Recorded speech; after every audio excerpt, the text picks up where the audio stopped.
So what we have for you is a quick DIY project, and this is a great way to use some of those old ferro rods that you may have laying around, either broken or too short to really be of much use. This is an old tent pole. It's a hollow piece of tent pole, fiberglass tent pole. You can use almost anything from a piece of doweling to an old piece of pipe or aluminum. And what I've done is along the top, you can see I've just cut a little groove, little notch with my saw, the full length, and I've epoxied on an old fire steel that had broken off from a longer handle, and I epoxied that right in that groove. Now, this tent pole obviously is hollow. This is a piece of jute twine, and you can have any length of tall that you like. Right now, this piece is only about 6 inches left. At the end is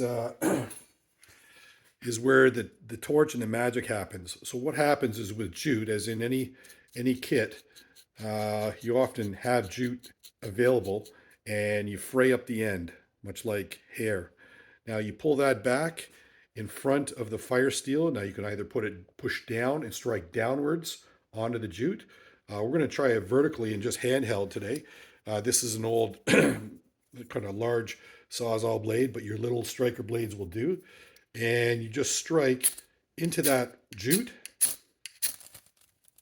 and right like that, little instant match. But you don't have to worry about your kindling and tinder taking fire. This match will prolong that flame to light that less than ideal tinder.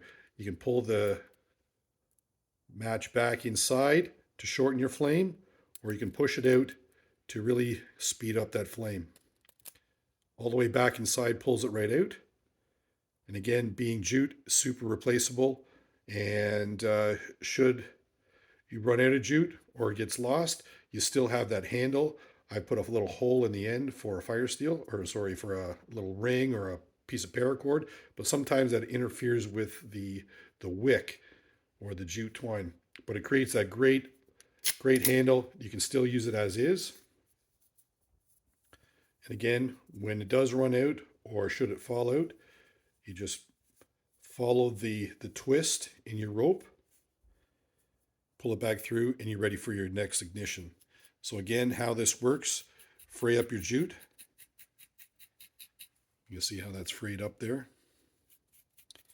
Pull it down in line with your strike attempt. And just like that. And that acts as that great wick to give you time to get that under less than ideal tinder, so it'll catch, and then you're good to go. Pull it back inside, make sure it's stuffed out, and it's ready for the next use. Anyways, quick DIY project I want to share that with you.